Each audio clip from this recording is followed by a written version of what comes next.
Hey, I'm Ann-Riley Caldwell, not your ordinary agent, realtor here in the Middle Tennessee market, and I'm here with Matt Wilson with the Wilson Mortgage Team at New American Funding.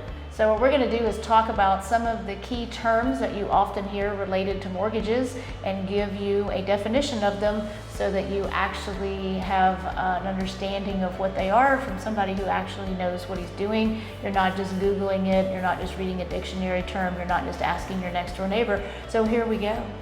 How much do most people need in order to get into a home initially? You can actually get into a home for cheaper than signing a lease and putting a deposit down in a lot of cases. I would say that assuming a first-time homebuyer situation in Tennessee, that you could get into a home for about $1,500.